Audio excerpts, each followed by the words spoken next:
Hello everyone, a very good morning to all of you. Welcome to the class and I am your educator Manjri Chaudhary. I have completed my studies from BHU Banaras Hindu University. Okay, and students, आज जो हम लोग topic discuss करने वाला है this is very important topic.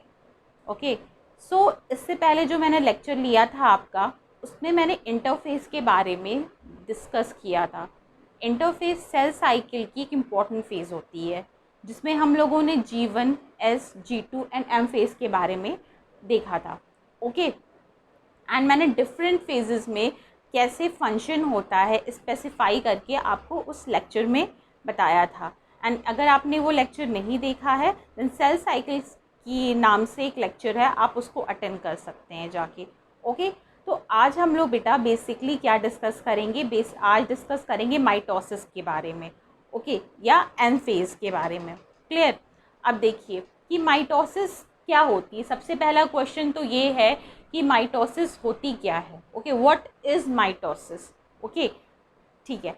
तो सबसे पहले ये जानिए कि माइटोसिस क्या होता है. जब कोई भी एक सेल, ओके, फॉर एग्जांपल यहाँ पे देखिए आप लोग,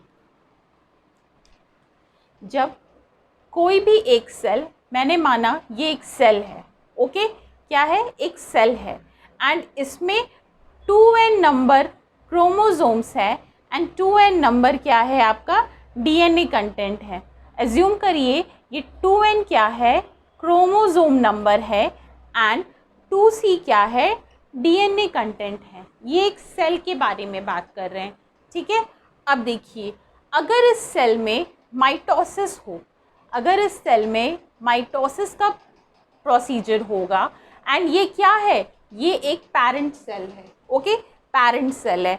अगर किसी पेरेंट सेल में कन्फिग्रेशन दिया हुआ है कि 2n क्रोमोसोम नंबर है एंड 2n क्या है, डीएनए कंटेंट है 2c, और उस सेल में माइटोसिस का प्रोसेस हो रहा है एंड वो डिवाइड करके एक सेल, एक पेरेंट सेल क्या बनाई, दो डॉटर सेल्स. ओके, दो डॉटर सेल्स बनाया. ठीक है. एंड जब पेरेंट से डिवीज़न होके माइटोसिस का प्रोसेस होके जब डॉटर सेल का फॉर्मेशन होगा तो यहाँ भी क्या होगा, जो डीएनए कंटेंट होगा एंड क्रोमोसोम का नंबर होगा वो एज सच सिमिलर होगा जो कि पेरेंट में था. Is that okay everyone. ठीक है. तो अगर 2c जो है कंटेंट यहाँ पे डीएनए का है तो डॉटर सेल में भी माइटोसिस के बाद कितना डीएनए कंटेंट होगा, 2c होगा एंड 2c होगा. ओके, एंड अगर पेरेंट सेल में माइटोसिस से पहले 2n नंबर ऑफ क्रोमोसोम है तो माइटोसिस के बाद जो डॉटर सेल है उसमें भी क्या होगा, क्रोमोसोम नंबर 2n. ओके, मतलब कि बहुत क्लियर सी बात है कि अगर कोई भी बॉडी की सेल है एंड उसमें जो पेरेंट सेल है माइटोसिस के बाद या सेल डिवीज़न के बाद बिल्कुल अपनी ही रेप्लिका बनाती है, अपने जैसा ही सेल बनाती है. जो कॉन्फ़िगरेशन, जो क्रोमोसोम नंबर उसके सेल का है, जो डीएनए कंटेंट उसके सेल का है, वो वैसा ही सेम जो है डॉटर सेल में भी ट्रांसमिट करती है. Then that is what known as what, the process is known as mitosis. Clear है.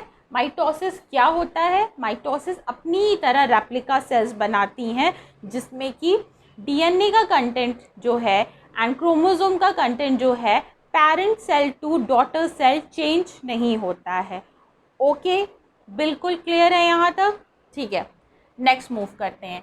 दूसरी इम्पॉर्टेंट पॉइंट आपको जानने की क्या ज़रूरत है यहाँ पे, वो ये जानने की ज़रूरत है कि जब सेल डिवाइड करती है या माइटोसिस का जो प्रोसेस होता है वो क्या सारे सेल में बिल्कुल एक जैसा ही होता है, नहीं. माइटोसिस बेटा दो टाइप की होती है. एक होती है आपकी ओपन माइटोसिस. ओके, एक होती है आपकी ओपन माइटोसिस. ओके, एंड दूसरी होती है क्या, क्लोज माइटोसिस. ठीक है. माइटोसिस दो टाइप की होती है. एक होती है ओपन माइटोसिस एंड दूसरी होती है क्लोज माइटोसिस. ओके, सो अब ये ओपन माइटोसिस क्या होती है, देखिए बेटा, जो ओपन माइटोसिस होती है इसमें क्या होता है, जो न्यूक्लियर मेम्ब्रेन होती है, ओके, जो न्यूक्लियर मेम्ब्रेन होती है वो डिसअपीयर हो जाती है, ओके, क्या होता है, जो न्यूक्लियर मेम्ब्रेन होती है वो डिसअपीयर हो जाती है, जबकि ये जो क्लोज माइटोसिस है इसमें जो न्यूक्लियर मेम्ब्रेन होती है वो डिसअपीयर नहीं होती है। This is what the difference between a open mitosis and the close mitosis. Okay, चलिए दूसरी पॉइंट क्या है यहाँ पे, कि जो ओपन माइटोसिस होती है उसमें न्यूक्लियर मेम्ब्रेन का डिसअपीयर हो जाती है। तो ये ओपन माइटोसिस किन ऑर्गेनिजम्स में पाई जाएगी, ये ओपन माइटोसिस पाई जाएगी हायर एनिमल्स में, ओके, हायर एनिमल्स में पाई जाएगी। बट ये जो क्लोज माइटोसिस होती है जिसमें न्यूक्लियर मेम्ब्रेन का कोई भी डिसइंटीग्रेशन नहीं होता है, ओके, डिसअपीयरेंस नहीं होती है, तो ये किस में होता है, लोअर एनिमल्स में। अगर मैं एल्गी, फंजाई, बैक्टीरिया इनकी बात करूं तो उनमें कॉम्प्लेक्स प्रोसीजर नहीं होता है, कोई भी सेल का कॉम्प्लिकेटेड प्रोसीजर नहीं फॉलोअप होगा, इसमें होगा आपका क्लोज माइटोसिस। तो समझ में आ गया डिफरेंस क्या होता है कि ओपन माइटोसिस क्या होती है एंड बेटा क्लोज माइटोसिस क्या होती है। दूसरा पॉइंट हमने क्या डिस्कस किया, बहुत क्लियर, कि माइटोसिस प्रोसीजर में एक्चुअल में होता क्या है सेल के अंदर। Okay, is that clear? Okay, चलिए ये तो पॉइंट हो गया आपका माइटोसिस से रिलेटेड, ठीक है, जो इम्पोर्टेंट था। दूसरा पॉइंट मैं बेटा आपको एक चीज़ और बताना चाहूँगी कि जब हम इस प्रोसेस को आगे में पढ़ेंगे, जब हम माइटोसिस में prophase, M phase, telophase, anaphase के बारे में डिस्कस करेंगे, तो सबसे एक इम्पॉर्टेंट पॉइंट जहाँ पे आप कंफ्यूज हो सकते हो वो जानना ज़रूरी है। वो ये है, यहाँ पे देखिए आप, कि जैसा कि हम लोग जानते हैं कि जब सेल डिवाइड करती है, ओके, तो अगर मैं कैरियोकाइनेसिस की बात कर रही हूँ, माइटोसिस में दो प्रोसीजर होता है, एक होता है आपका कैरियोकाइनेसिस और दूसरा होता है साइटोकाइनेसिस। ओके, तो कैरियोकाइनेसिस में क्या होता है, जब सेल के अंदर का न्यूक्लियस डिवाइड करे, ओके, एंड साइटोकाइनेसिस में क्या होता है, जब सेल का साइटोप्लाज्म डिवाइड करे। ठीक है, डिफरेंस क्लियर हो गया। तो अब देखिए कि जब सेल के अंदर का न्यूक्लियस डिवाइड करेगा, that process is known as karyokinesis. Okay, and इस कैरियोकाइनेसिस में क्या डिवाइड करेगा, क्रोमोसोम डिवाइड करेगा। याद रखिएगा इस पॉइंट को, क्रोमोसोम डिवाइड करेगा। तो इससे पहले कि हम क्रोमोसोम के डिवीज़न के बारे में पढ़ें, हम लोग क्रोमोसोम का थोड़ा बेसिक स्ट्रक्चर देख लेते हैं, सो दैट आप डिवीज़न को प्रॉपर वे में समझ सको। क्लियर? तो यहाँ पे देखिए बेटा, फॉर एग्जाम्पल यहाँ पे देखिए क्रोमोसोम, हम क्रोमोसोम की बात कर रहे हैं, ओके, ठीक है, ये एक क्या है, क्रोमोसोम है, okay, this is what known as chromosome.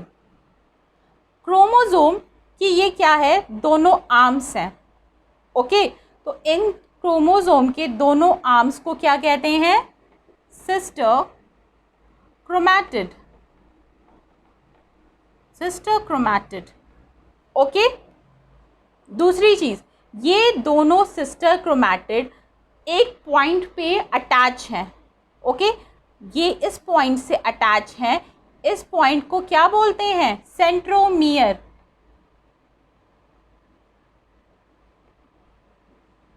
Okay everyone, अगर मैं पूछूं ये किस चीज़ का स्ट्रक्चर है, ये क्रोमोसोम का स्ट्रक्चर है, ये दोनों क्या हैं, सिस्टर क्रोमैटिड्स हैं। जैसे कि दो सिस्टर्स साथ में मिलके रहती हैं, उसी तरह ये दोनों क्रोमोसोम की आर्म्स हैं, ओके, तो इन्हें हम क्या बोलेंगे, सिस्टर क्रोमैटिड्स। बट दूसरी पॉइंट अगर मैं यहाँ डिस्कस करूँ कि अगर ये एक क्रोमोसोम है एंड इसके साथ यहाँ पे मैंने दूसरा क्रोमोसोम ऐड कर दिया, ओके, एंड अगर मैंने पूछा कि इस आर्म को एंड इस आर्म को आपस में कैसे कोरिलेट करोगे, क्या बोलोगे, तो इसे क्या कहेंगे, non sister chromatid. Okay, non sister chromatid. अब डिफरेंस समझ में आया कि what is sister chromatid and what is non sister chromatid. ठीक है, नेक्स्ट देखिए कि ये जो दोनों क्रोमोसोम्स के आर्म्स होते हैं वो अटैच होते हैं एक पॉइंट पे। भाई कोई चीज़ अगर अटैच हो रही है, जुड़ी हुई है, तो किसी कॉमन पॉइंट के थ्रू तो ही जुड़ी होगी। अगर मैं इन दोनों पॉइंट्स को अटैच करूं तो इस पॉइंट को क्या बोलेंगे? इस पॉइंट को बोलेंगे सेंट्रोमियर। ओके, दूसरा पॉइंट देखिए इंपॉर्टेंट। दूसरा क्या है, यहाँ पे सेंट्रोमियर के पास एक प्रोटीन लाइक स्ट्रक्चर होगा and that is what known as kinetochore. What? Kinetochore. Okay, इस स्ट्रक्चर को बिल्कुल दिमाग में बैठा लीजिए, बिकॉज बच्चे बहुत कंफ्यूज करते हैं कि सेंट्रोमियर क्या होता है, काइनेटोकोर क्या होता है, एंड सिस्टर क्रोमैटिड क्या होता है। ठीक है, तो देखिए क्रोमोसोम में जो सेंट्रल पॉइंट है जिससे कि क्रोमोसोम की दोनों सिस्टर क्रोमैटिड एक दूसरे से अटैच हैं, उसे क्या कहते हैं? सेंट्रोमियर। दूसरी चीज़, सेंट्रोमियर के पास एक प्रोटीन स्ट्रक्चर होता है जिससे कि सेंट्रोमियर अटैच होता है ये दोनों साइड में। इस प्रोटीन स्ट्रक्चर को क्या कहते हैं? इस प्रोटीन स्ट्रक्चर को कहते हैं काइनेटोकोर। ओके एवरीवन, क्लियर हो गया क्रोमोसोम का स्ट्रक्चर की कैसे होता है? ठीक है, अब चलिए आगे बढ़ते हैं। देखिए, सबसे पहले जब सेल डिवाइड करती है तो सेल किस फेज़ में होती है? सेल होती है आपकी इस फेज़ में, that is interphase. Okay, interphase में होती है। जब कोई भी सेल डिसाइड करती है कि उसे डिवाइड करना है तो उसकी सबसे पहली फेज़ क्या होती है? इंटरफेज होती है। एंड इंटरफेज को ही हम लोग क्या कहते हैं? Preparation phase. ओके, इंटरफेज में ही आपका आता है ये G0 S, G0, फिर ये G1 S, G2 phase. Okay, ये मैंने ऑलरेडी आपसे सेल साइकिल के लेक्चर में डिस्कस किया है। ओके, तो ये हो गई इंटरफेज की बात। ओके, अब इंटरफेज में भाई होता क्या है? इंटरफेज में क्या होता है? ये क्या है आपका? ये है आपका एक सेल। ओके, सेल है एंड ये सेल की मेम्ब्रेन है। सेल की मेम्ब्रेन है। सेल के अंदर क्या प्रेजेंट होता है? सेल के अंदर क्या प्रेजेंट होता है? ये है आपकी न्यूक्लियर मेम्ब्रेन। न्यूक्लियस जो होती है वो किसी मेम्ब्रेन के अंदर ही तो प्रेजेंट होगी। हायर एनिमल्स की बात कर रहे हैं तो न्यूक्लियर मेम्ब्रेन है यहाँ पे। ओके, एंड न्यूक्लियर मेम्ब्रेन के अंदर का अगर स्ट्रक्चर देखेंगे तो यहाँ पे ये क्या है? यहाँ पे न्यूक्लियोलस प्रेजेंट है। ओके, एंड अंदर क्या प्रेजेंट है? क्रोमैटिन। ये जो रेड कलर का स्ट्रक्चर दिख रहा है आपको, ये क्या है? क्रोमैटिन है। ओके, अब बच्चे यहाँ पे आप बिल्कुल भी कंफ्यूज मत होइएगा कि what is the difference between chromosome and chromatin. देखिए बेटा, यहाँ पे बहुत क्लियर सी बात है कि क्रोमैटिन जो होती है बिल्कुल थ्रेड लाइक स्ट्रक्चर होती है। ये आप देख रहे हैं, बिल्कुल एक दूसरे से उलझा हुआ पार्ट होता है, थ्रेड लाइक स्ट्रक्चर है, तो उसे क्या कहेंगे? क्रोमैटिन। ओके, बट जब यही थ्रेड लाइक स्ट्रक्चर बिल्कुल एक कॉम्पैक्ट स्ट्रक्चर बना लेता है, एक दूसरे से बिल्कुल रैप होके कॉम्पैक्ट स्ट्रक्चर बना लेता है और इस तरीके का स्ट्रक्चर बना लेता है जिसमें सिस्टर क्रोमैटिड्स होती हैं, सेंट्रोमियर होता है, काइनेटोकोर होता है, तो इसे क्या बोलते हैं? Then that is what known as chromosome. अब डिफरेंस समझ में आया कि क्रोमैटिन और क्रोमोसोम में क्या डिफरेंस होता है? चलिए, क्लियर हो गया यहाँ तक? अगर आपको कोई कन्फ्यूज़न होगा तो आप मुझे कमेंट सेक्शन में ज़रूर पूछ सकते हैं। ठीक है, चलिए अब हम लोग आगे मूव करते हैं। तो यहाँ तक तो बात हो गई कि अगर सेल जो है आपका इनिशियल फेज़ में है, इंटरफेज़ में है, तो सेल के क्या है? चारों ओर न्यूक्लियर मेम्ब्रेन है। न्यूक्लियस के अंदर क्या है? न्यूक्लियोलस प्रेजेंट है। उसके अंदर क्या है? क्रोमैटिन प्रेजेंट है। याद रखिएगा, क्रोमैटिन, नॉट क्रोमोसोम। अभी क्रोमैटिन है बिकॉज वो रैंडमली जो है थ्रेड लाइक स्ट्रक्चर में प्रेजेंट है। क्लियर? अब आगे मूव करते हैं। इसके बाद नेक्स्ट कौन सा फेज़ आता है जो कि माइटोसिस में होता है? फिर उसके बाद क्या होता है? नेक्स्ट फेज़ होती है आपका, क्या होता है? प्रोफेज़। नेक्स्ट फेज़ क्या होती है? प्रोफेज़ होती है। याद रखिए। अब भाई प्रोफेज़ में क्या होता है? What is the characteristic feature of prophase? देखिए कि अभी तक सेल जो है अपनी प्रिपरेटरी फेज़ में थी। ओके, G1 को क्रॉस किया, देन G2, इन सारे फेजेस को क्रॉस किया, G1 G0 G1 G2, इन सारे फेजेस को सेल ने क्रॉस किया, सेल ने प्रॉपर न्यूट्रिशन ली, ओके, अपने आप को रेडी किया, किसके रेडी किया, सेल को डिवाइड करने के लिए रेडी किया। अब टाइम क्या आ गया, फाइनल टाइम आ गया है कि सेल जो है डिवाइड करे। तो सेल डिवाइड क्या कैसे करेगी, सबसे पहला स्टेप कौन सा होगा, प्रोफेज होगा यहाँ पे, ओके। तो प्रोफेज में होता क्या है बेटा कि ये जो क्रोमैटिन स्ट्रक्चर मैंने आपको बताया था, थ्रेड लाइक स्ट्रक्चर, वो कंडेंस होना स्टार्ट हो जाती है, ओके। जो ऐसे इंडिविजुअल थ्रेड लाइक स्ट्रक्चर्स होती हैं वो कॉम्पैक्ट स्ट्रक्चर बनाने लगती हैं एक दूसरे के साथ मिलके, ओके। और इस स्ट्रक्चर को क्या बोलते हैं, क्रोमोसोम बोलते हैं। तो सबसे पहला काम क्या होता है प्रोफेज में कि कंडेंस क्रोमोसोम्स का फॉर्मेशन होता है। ये आप देख रहे हो ऐसे कंडेंस क्रोमोसोम का फॉर्मेशन होता है, ठीक है। ऐसे सिस्टर क्रोमैटिड्स का फॉर्मेशन हो जाता है।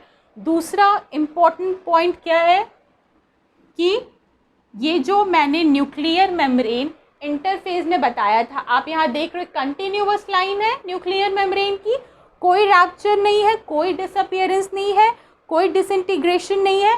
बट यहाँ पे क्या होगा, प्रोफेज में ये जो न्यूक्लियर मेम्ब्रेन है वो डिसइंटीग्रेट करना स्टार्ट हो जाएगी, रैप्चर करना हो स्टार्ट हो जाएगा। आप ये देख रहे हो यहाँ बीच बीच से स्पेस खाली है, क्यों, क्योंकि वो न्यूक्लियर मेम्ब्रेन जो है रैप्चर करना स्टार्ट कर दिया, उसने टूटना स्टार्ट कर दिया, उसका ब्रेकेज स्टार्ट हो गया अलग अलग पॉइंट से, ओके। तो देखिए, तो पहला क्या हो गया आपका, क्रोमोसोम का कंडेंसेशन हुआ, प्रोफेज में सिस्टर क्रोमैटिड्स का फॉर्मेशन हुआ, न्यूक्लियर मेम्ब्रेन जो है डिसअपियर होना स्टार्ट हो गई, ऐसे डिसइंटीग्रेट होना स्टार्ट हो गया, ठीक है। ये जो प्रोसेस है इसमें कंप्लीट हो गया, क्या किस में हुआ, ये सारी चीज़ें प्रोफेज में स्टार्ट हो गई, ओके। अब देखिए प्रोफेज के बाद नेक्स्ट फेज क्या आता है आपका, क्या आता है, मेटाफेज आता है। नेक्स्ट फेज क्या इंपॉर्टेंट होती है, मेटाफेज होती है। अब भाई मेटाफेज क्या होता है, देखिए बिल्कुल ध्यान से देखिए, मेटाफेज में क्या होता है, एक मेटाफेजिक प्लेट बन जाती है, क्लियर, एक मेटाफेजिक प्लेट बन जाती है जिसपे कि ये जो हमारा क्रोमोसोम था, ये क्रोमोसोम है, ये अलाइनमेंट स्टार्ट हो जाता है, ओके। क्रोमोसोम का अलाइनमेंट स्टार्ट हो जाता है किसमें, मेटाफेजिक प्लेट में, बिल्कुल एक लाइन में आके अटैच हो जाती है। ये देखिए क्रोमोसोम, उसके बाद इसी रो में लाइन में यहाँ पे क्रोमोसोम है, देन नेक्स्ट रो में, तो एक ही रो में मेटाफेजिक प्लेट पे क्या क्रोमोसोम का अटैचमेंट हो जाता है, अलाइनमेंट स्टार्ट हो जाता है। दूसरा पॉइंट क्या होता है, मैंने आपको यहाँ पे स्ट्रक्चर में बताया है, क्रोमोसोम का स्ट्रक्चर बिल्कुल ध्यान में रखिएगा कि सेंट्रोमियर होता है एंड काइनेटोकोर होता है, ठीक है बेटा। अब देखिए क्या होता है कि ये जो क्रोमोसोम है जब एक अलाइनमेंट में यहाँ पे ऐसे अलाई कर गए तो फिर क्या होगा, ये हर क्रोमोसोम का अपना सेंट्रोमियर प्रेजेंट होगा, ठीक है। इस क्रोमोसोम का अपना सेंट्रोमियर है, इसका अपना सेंट्रोमियर है, सबका अपना अपना काइनेटोकोर होता है। अब क्या होता है कि ये जो सेंट्रोमियर है या काइनेटोकोर प्रोटीन है, ये सेंट्रोमियर जाके अटैच हो जाती हैं किससे, स्पिंडल फाइबर से। ये जो आप ऐसे स्ट्रक्चर देख रहे हैं, ऐसे रे लाइक स्ट्रक्चर है, ये इसे क्या बोलते हैं, इसे कहते हैं स्पिंडल फाइबर्स, ओके।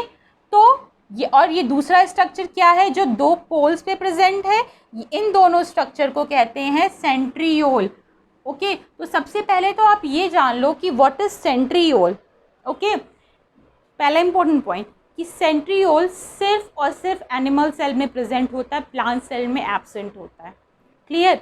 दूसरा पॉइंट, सेंट्रियोल सेल डिवीज़न में हेल्प करता है, प्लांट सेल में नहीं प्रेजेंट होता है। तो इसका मतलब हम लोग यहाँ पे जो स्ट्रक्चर पढ़ रहे हैं वो किसका है, प्लांट सेल का या एनिमल सेल का वो है आपका एनिमल सेल का, ठीक है। क्योंकि हम लोग यहाँ पे किसकी बात कर रहे हैं, सेंट्रियोल की बात कर रहे हैं। तो यहाँ बिल्कुल ध्यान से सुनिएगा कि दो पोल्स पे, दो डिफरेंट पोल्स पे सेंट्रियोल आके जुड़ जाएंगे, ठीक है। सेंट्रियोल दो डिफरेंट पोल्स पे आ जाएंगे, ठीक है। ये हम लोग मेटाफेज की बात कर रहे हैं। जबकि क्रोमोसोम क्या है, अलाइनमेंट में अटैच हो जाएगा, ओके। एंड क्रोमोसोम का सेंट्रोमियर जाके किससे अटैच करेगा, सेंट्रियोल से अटैच करेगा, ओके। किसकी हेल्प से अटैचमेंट होगा, ये स्पिंडल फाइबर्स की वजह से। मतलब कि अगर ये सेंट्रोमियर है और इसको इससे अटैच होना है तो भाई बीच में कोई मीडियम तो चाहिए ना जिससे कि वो अटैच हो सके जाके। तो वो मीडियम कौन सा होता है, स्पिंडल फाइबर्स। स्पिंडल फाइबर्स क्या होते हैं, स्पिंडल फाइबर्स जो होते हैं माइक्रोट्यूब्यूल्स होते हैं, ठीक है। चलिए, तो यहाँ तक बात समझ में आए कि सेंट्रियोल क्या होता है, क्रोमोसोम में किस तरीके से सेंट्रियोल से जाके अटैच कर होते हैं, कौन अटैचमेंट में हेल्प करता है, ठीक है। तो ये हो गई हमने जो बात की, ये हुई मेटाफेज की बात, ओके। तो प्रोफेज हो गया, मेटाफेज हो गया। अब नेक्स्ट जो इम्पोर्टेंट फेज होता है एनाफेज होता है, ओके। नेक्स्ट इम्पोर्टेंट फेज क्या होगा आपका, एनाफेज होगा। अब देखिए, मेटाफेज हो गया, फोर्थ फेज आया, ये क्या है, एनाफेज, ओके। चलिए, तो नेक्स्ट फेज बेटा यहाँ देखिए एनाफेज। अब यहाँ पे इस डायग्राम को ध्यान से देखिएगा कि ये जो क्रोमोसोम थे पहले, जैसे कि ये क्रोमोसोम है और ये दोनों क्रोमोसोम्स की आर्म थी। अब क्या होगा एनाफेज में, अभी क्या था कि ऐसे क्रोमोसोम एक के नीचे एक ऐसे अलाइनमेंट शो कर रहे थे एंड क्रोमोसोम का सेंट्रोमियर सेंट्रियोल से अटैच था, किसकी हेल्प से, स्पिंडल फाइबर की हेल्प से, ठीक है। अब एनाफेज में क्या होगा कि अगर ये क्रोमोसोम की दो आर्म है, दो सिस्टर आर्म्स हैं, तो ये एक दूसरे से दूर होने लगेंगी, ओके। सेपरेशन होने लगेगा, किसका, सिस्टर क्रोमैटिड्स का। याद रखिएगा किसका सेपरेशन होगा एनाफेज में, सिस्टर क्रोमैटिड्स का होगा, नॉन सिस्टर क्रोमैटिड्स का नहीं होगा। चलिए यहाँ पे देखिए, अब समझ में आया कि ये जो क्रोमोसोम थे ये दोनों जो हैं अपोजिट पोल्स पे जाने लगे, सेपरेट होने लगा, क्या होने लगा, सिस्टर क्रोमैटिड्स, ओके। तो यही जो है, एक ये आर्म है, एक ये आर्म है सिस्टर क्रोमैटिड्स की, ओके। ये क्या है, स्पिंडल फाइबर है, किससे ये क्या है आपका बीच में, ये सेंट्रियोल है, किससे जाके अटैच हो रहे हैं, सेंट्रियोल से, ओके। जो अब फिर फाइनल क्या होगा कि ये इसको, इस आर्म को इस तरफ खींचेगा, ये इसको अपनी तरफ खींचेगा, दोनों साइड से सेंट्रियोल जो है दोनों सिस्टर क्रोमैटिड को अपनी अपनी तरफ से स्पिंडल फाइबर की तरह खींचेंगे, ओके। तो क्या होगा कि ये जो क्रोमोसोम पहले साथ में थे सिस्टर क्रोमैटिड, अब उनमें सेपरेशन होने लगेगा, अब दोनों दूर जा रहे हैं, ब्रेकेज हो गई, ओके। यहाँ तक क्लियर है, देखो दोनों अलग हो रहे हैं ना, स्टार्टिंग हो गई ना सेपरेशन होने की। Now this is what known as, this phase is known as anaphase, okay. Anaphase तक बात हो गई, मतलब कि एनाफेज में सेपरेशन हो रहा है, ओके। नेक्स्ट देखिए यहाँ पे, नेक्स्ट फेज क्या होता है आपका, जो फिफ्थ फेज है वो होता है टीलोफेज, ओके। टीलोफेज में देखिए बेटा होता क्या है बेसिकली, कि टीलोफेज में बेसिकली होता क्या है कि जो सेल डिवाइड होना स्टार्ट किया था उसने, ओके, वो फाइनली जो है सेपरेशन की तरफ पहुंच गई है, ओके। एंड एक पेरेंट सेल से डॉटर सेल का फॉर्मेशन हो गया, जो कि हमने देखा था बेसिक फंडा है माइटोसिस का, कि सेल जो है माइटोसिस करके अपने जैसा ही डॉटर सेल बनाती है या रेप्लिकेट करती है, ओके। अब देखिए यहाँ पे क्या होता है, बिल्कुल ध्यान से देखिएगा कि कैरेक्टरिस्टिक फीचर पूछ सकता है कि what is the characteristic feature of telophase. तो देखिए यहाँ पे कि जो न्यूक्लियर मेम्ब्रेन प्रोफेज में डिसअपीयर हो गई थी, रैप्चर हो गई थी, वही न्यूक्लियर मेम्ब्रेन क्या है, यहाँ पे रीअपीयर हो जाएगी या रीअपीयर होना स्टार्ट कर देगी, ओके। क्यों, क्योंकि पहले उसे डिवाइड करने की नीड थी, ओके। तो जब नीड पूरी हो गई, जब आपका काम पूरा हो गया, तो सेल क्या करेगी, सेल डिवाइड करके क्या करेगी, 2 डिफरेंट डॉटर सेल्स बनाएगी और ये अपना अलग से सेल कंप्लीट कर लेगी, मतलब इसका अपना खुद का क्रोमोसोम होगा, न्यूक्लियर मेम्ब्रेन होगी, ये सेल अलग हो जाएगी, दोनों एक दूसरे से अलग हो जाएंगी, डॉटर्स में हो जाएंगी एंड अपना जो है प्रॉपर न्यूक्लियर मेम्ब्रेन बना लेंगी, क्रोमोसोम बना लेंगी। ठीक है, तो ये यहाँ प्रोसीजर है।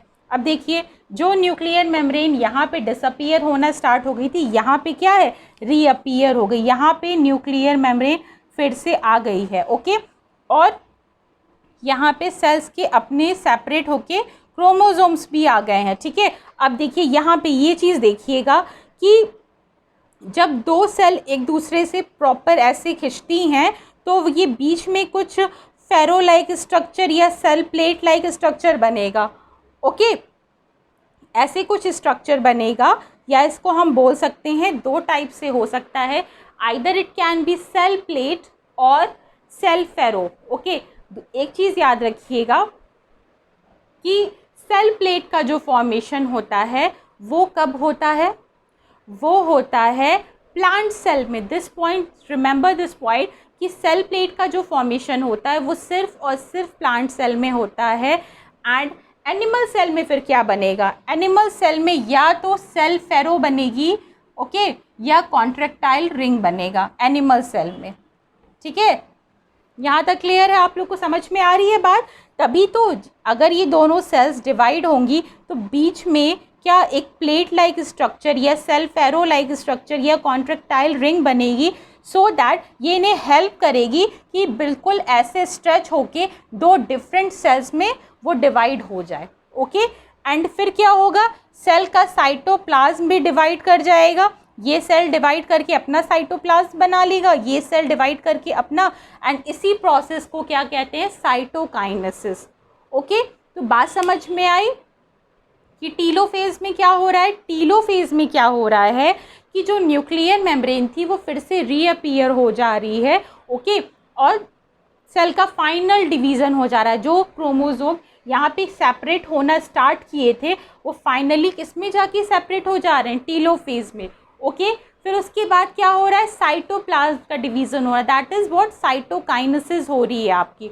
ओके, साइटोकाइनेसिस में क्या होगा, 2 टाइप से होगा। अगर वो एनिमल सेल की मैं बात करूं तो यहाँ पे क्या बनेगा, सेल फेरो बनेगी या कॉन्ट्रैक्टाइल रिंग बनेगा, सो दैट जो है हेल्प करेगा कि cell proper 2 different individual daughter cells में डिवाइड हो जाए। ओके, बट यही अगर प्लांट सेल होगा, मैं प्लांट में सेल डिवीज़न की बात करूँगी तो वहाँ पे क्या होगा, सेल प्लेट का फॉर्मेशन होगा एंड सेल प्लेट की हेल्प से ये सेल जो है जो स्ट्रेच होना स्टार्ट की है वो फाइनली स्ट्रेच होके 2 डिफरेंट डॉटर सेल्स में बन जाएगी। ओके, यहाँ तक क्लियर है आप लोगों को। हर प्रोसेस की अपनी एक इम्पॉर्टेंस है, अपना एक प्रोसेस है जो कि इंडिविजुअली उसमें होता है। ठीक है, तो आप लोग बिल्कुल भी कंफ्यूज मत होइएगा, अच्छे से समझ में आया होगा आप लोगों को एंड होपफुली आप लोगों को ये प्रोसेस बिल्कुल अच्छे से क्लियर हुआ होगा। Interphase, prophase, metaphase, anaphase, telophase and about karyokinesis and cytokinesis. Okay, and अगर स्टिल आपको कोई डाउट होता है या कोई प्रॉब्लम होती है तो आप मुझे कमेंट सेक्शन में ज़रूर बताइएगा।